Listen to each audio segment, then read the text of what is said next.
So, good afternoon everyone. I am Bryce Glinofria from BSED English 3A.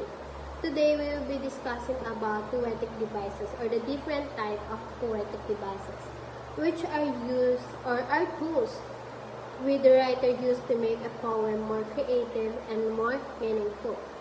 So, for our objectives, we have here identify the different type of poetic sounds. Those are the simile, metaphor, personification, alliteration, hyperlobe, imagery, and other types of poetic devices. So the next one is explain how each device is used. And for the last one is how the right poetic devices depending on our audience. So when we say poetic devices help a writer to express the feeling or the idea in a creative way. So they make poem more better or look better to make it more alive.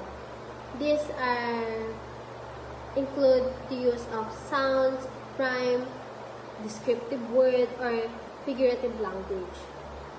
So the first one we have here is the simile.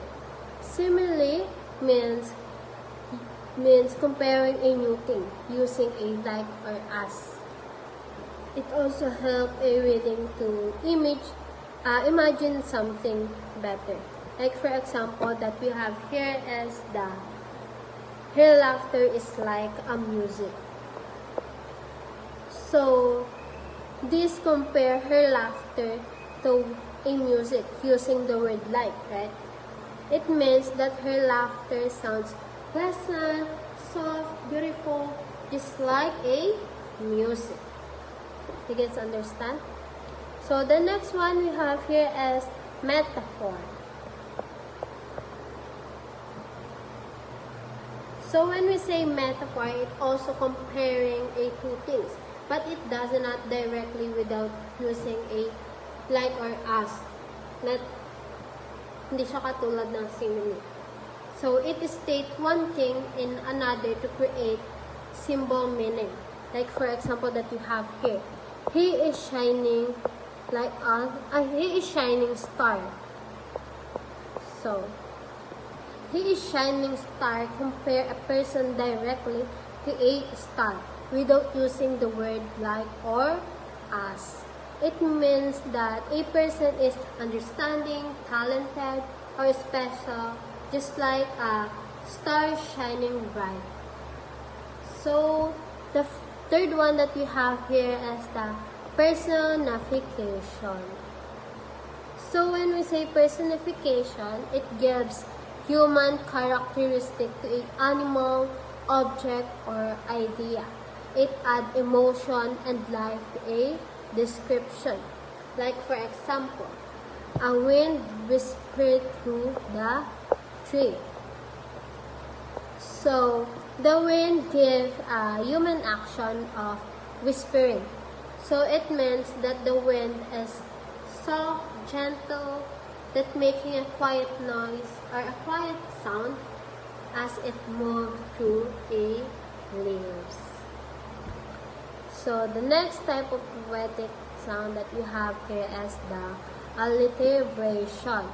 So, the alliteration means repeating, it is a repetition of a same beginning consonant sound in nearby word. So, it adds rhyme and musically to a writing. For example, softly singing sound. It repeats the word as to create a smooth or gentle effect. So, the word as is repeated at the beginning of the word like softly singing a song, right? It creates a smooth, calming sound just like a soft singing. So, the next type of poetic devices is the imagery. So, imagery uses descriptive language that appeals of our five senses. So, what are the five senses?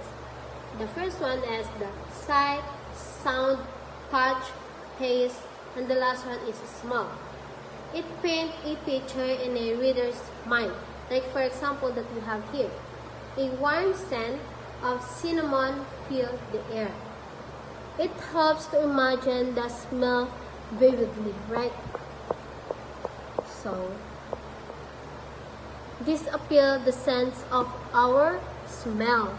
It helps the reader to imagine the warm or the sweet smell of the cinnamon if they are experiencing it by themselves. You guys understand? So, the next one we have here is a hyperlobe. So, when we say hyperlobe, it means an intentional exaggeration used to emphasize a dramatic tools, right? Like for example, I told you a million times. This doesn't literally mean a million. It is just expressing the strong emotion of a person. So, that we have here. Di ba sinasabi sa example that I have told you a million times. It is an exaggeration of a person. It doesn't really mean a million times. It makes the speaker have to repeat something many times and it feels frustrated for them. You guys understand? So the next one we have here is onomatopoeia. So when we say onomatopoeia, it refers to a word that imitates a natural sound. This is the sound that makes a description more lively. Like for example, the buzz sounds is imitate the buzz sound is the sound of a bees, right? So like for example that we have here. Here is that the bees buzz angrily around a flower. So the word buzz is a word that imitated by the real sound of a animal, or the sound of a bee. It helps the reader to hear the buzzing sound in their imagination. For the last type of poetic sound that we have here is the repetition. So when we say repetition,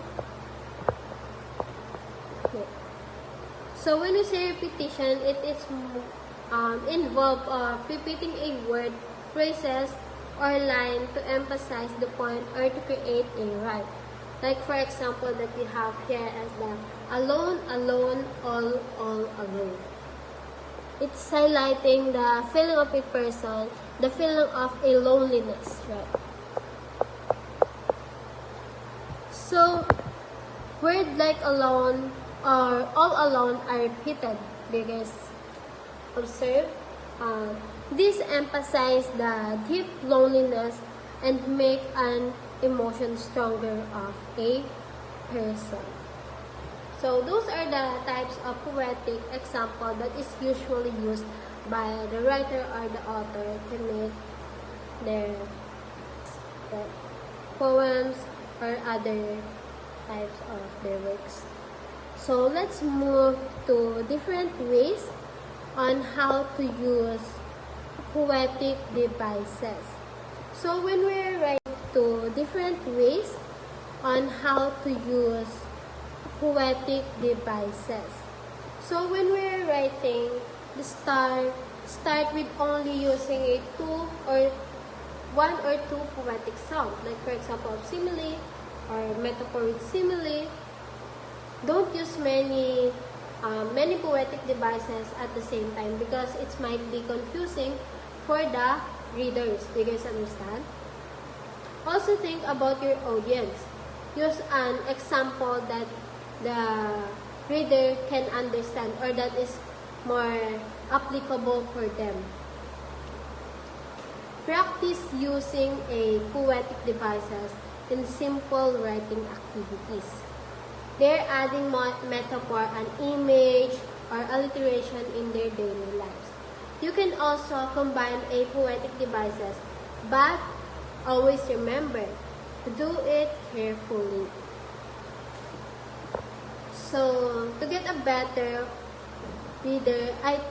a better reader more poem or your stories, observation is one of the best way to learn. So, see how the author used the poetic sound or trying to apply in their technique.